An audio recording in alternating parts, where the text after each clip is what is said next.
Hey gang, welcome back to the After Work Shift. I'm your host Kevin. I'll be cooking a wonderful Irish beef stew using a stout Guinness. We're all under quarantine. Sucks. What are you going to do about it? So I'm going to go ahead and cook a wonderful meal. It's going to be one of the best things I've ever made. And if you don't believe me, try it yourself. So I went ahead and prepped up all my ingredients because I want to cut down on my prep time. I want everybody to be able to watch the episode, get to cooking, and get to eating. So if you're ready, let's go do this. Behind me, I've got my skillet. It's going piping hot. That way I can go ahead and get a good caramelization on all my beef. As you can see, I've got 4 pounds of chuck roast with good marbling. You want to make sure that it has a good amount of fat content because that's where all your flavor is going to be. I know I sound like a broken record saying it, but if you have more marbling, it's going to taste a lot better. I promise you that. So I went ahead and seasoned it with salt and pepper. It's ready to go. That's going to be one of the first things I do. Next ingredient. The first ingredient I'm going to use is bacon. I've combined 2 different recipes for this Irish beef stew. This is how I'm going to make it. It's going to be my personal recipe from now on because I've tweaked it to make it how I want it.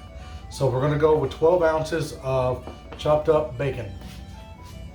Second ingredient I'm going with is 4 pounds of chuck roast. I use chuck roast because it has a lot of good marbling in it.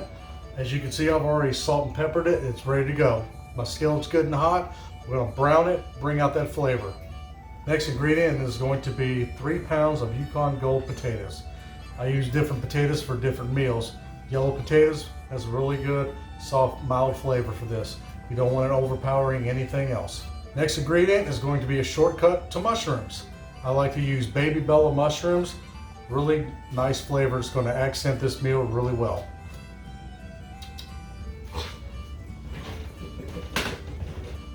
Next up, we have baby carrots. Went ahead and did a really thick cut on these. Really nice bite size for it. Next up, gang, I've got my celery and I've got my onions. I don't like really big chunks when I'm eating a stew because I like the potatoes and the carrots. So I went ahead and went a little nuts on my food processor. Kind of liquidized some of it, so it's okay. This is for me and my family. This is how we like it. Cut them however you want for your meal.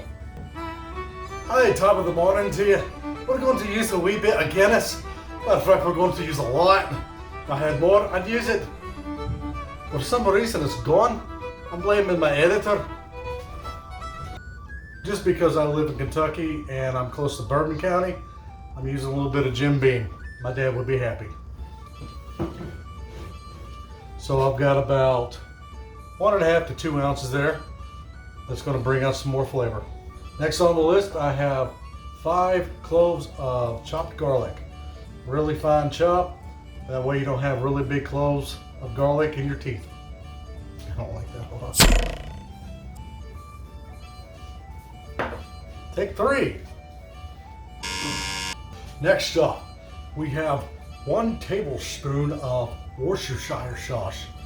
I don't know where it originated, but we're going with it. I don't like that. Need something witty. Tag, give me something witty. What's that ingredient? I don't know. It's hard to say. I believe it's 1 chest of shoe shatter.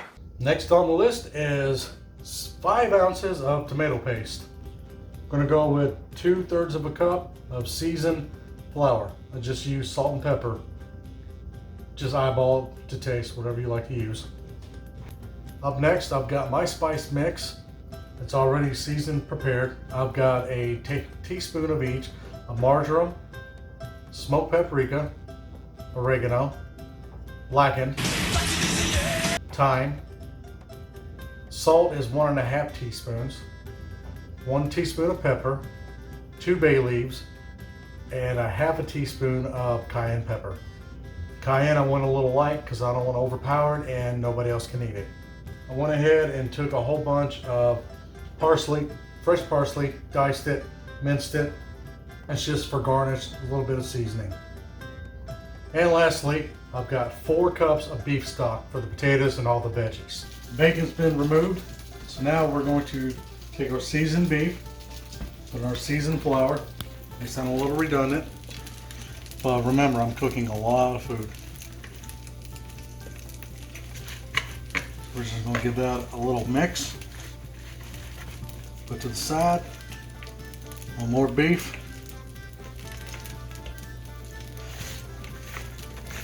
Make sure you get a good coating on it.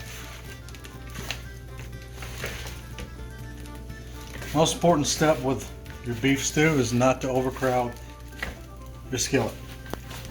And there I go. It's a habit that I have. It needs to go away. It's William Shatner. Again, what you don't want to do is overcrowd your skillet. You won't be getting a good sear on your meat. You'll be steaming it. That's not what you want. So we're going to cook this in multiple batches. As you can see, I've got the beef going with the bacon grease. It's going to absorb all that goodness. And we're going to go ahead and just let it brown. If you look in there, you notice that I kind of bunched it up. So now we're going to move it all around. Give it its own little space. Don't move it too much. Right there is where you want to have it.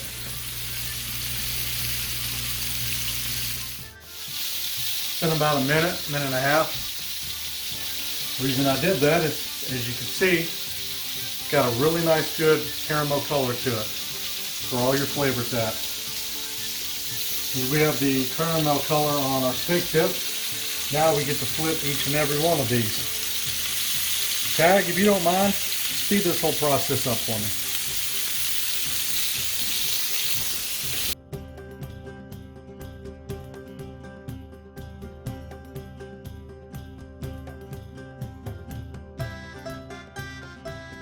That was fun. We're not trying to cook it all the way through. But you do want that nice golden texture to it for more flavor. So we're going to go ahead and do that. Put it with the rest. Hey, I got an idea. What's that? Try to be funny for once. That's hurtful, man. I am hilarious. Whether you choose to acknowledge it or not is irrelevant. I'm going to saute baby bella mushrooms. That is 16 ounces. 11 cooked. Reading up on beef stew, it looks like it originated in Ireland or Scotland. My Google Foo is not that strong today. But it was a pretty interesting read that it originates back around the 19th century. Irish and the Scots put whatever they could find in it.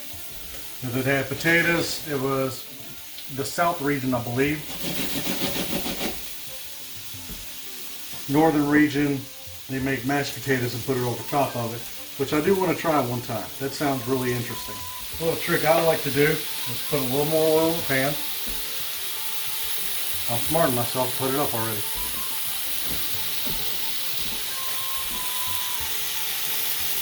A little more oil. I'm going to brown my carrots.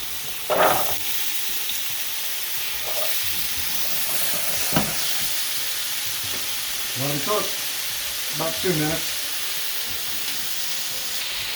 Carrots are cooking. I'm going to go ahead and push those to the side. Just want a little brown color on them.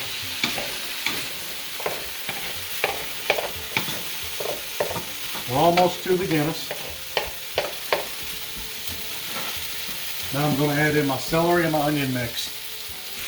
Yeah, that is really finely chopped. That's okay. It's okay. It's like you did a fine job on it. I know, right?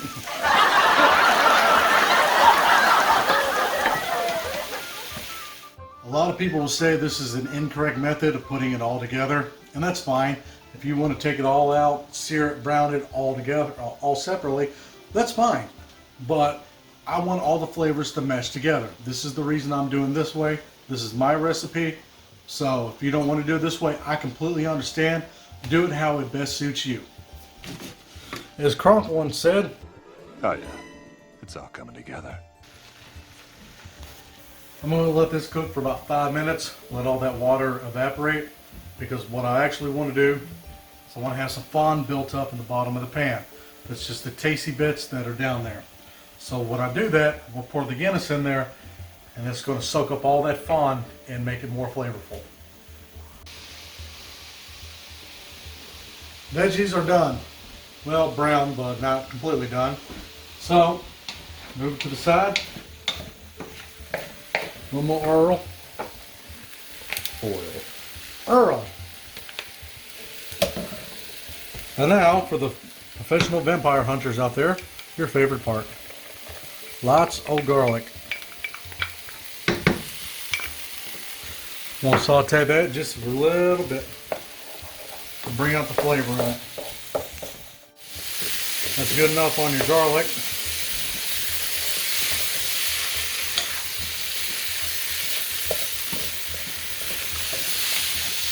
Push to the side again. Extra stout Guinness.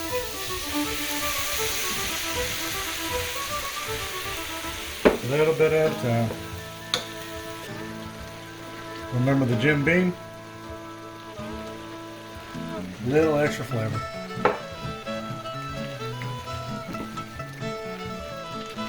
Let that come to a boil, simmer for a few minutes, bring out the flavor. Now it's time to add in the potatoes.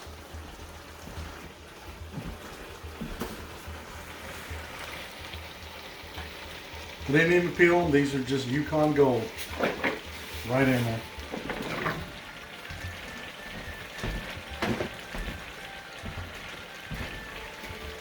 Four cups of beef stock.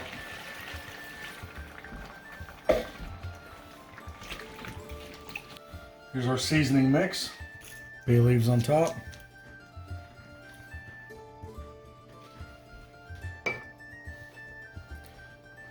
One just shari. No, shari. Worcestershire. Just a little bit for flavor. Last but not least, all of your meat goes back in there.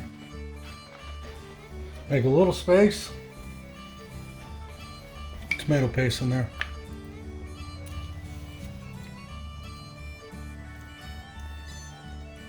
It'll dissolve. You'll be back stirring it occasionally. Could be okay. A little bit of parsley in there. A little extra seasoning. Most people like to use a Dutch oven when making this dish. It adds a little bit more flavor to it, and I personally would, but I don't have one, so I use what I got.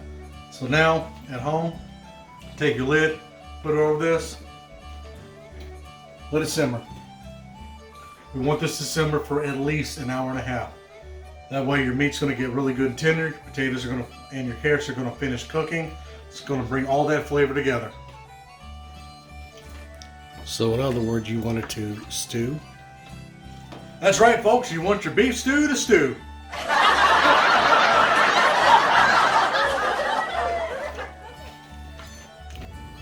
Okay, gang, welcome back from the commercial break. What I have here in my hand is sourdough bread bowls. A good friend of mine, Tom, he made these for me. I've had them for a couple days. I've been waiting for this bread to showcase my beef stew. As you can see, it's done. I need to go ahead and plate it. I just wanted to show these off because he took a lot of time to make these specially for me. So I really appreciate it. And in this time, we're all stuck in this together. I know it really sucks, but do what I'm doing. Pick up a new skill, learn a new hobby. My brother's getting really good at making cookies, much to my diet dismay. But we're gonna get through this. You know, try to entertain yourself. Do something fun. Pick up a hobby, annoy your brother. It's fun for hours. I've been doing it for 3 weeks now. So let's go ahead and get these plated up and let's eat. Got my handy dandy ladle. What I have here is one genuine sourdough bread bowl with Irish Guinness beef stew. It's time to go eat. Hope y'all enjoy this. I know I will. Thanks for watching. Please, if you do like this video, hit the like and subscribe button. Tell your friends, harass a neighbor. Get the word out there. I love doing this. I'm going to create a Patreon. Anybody wants to support me, I want to be able to keep doing this and keep making better recipes. It's a learning curve. I am getting better. I just really hope you're enjoying watching this. Appreciate every one of you. Have a good night.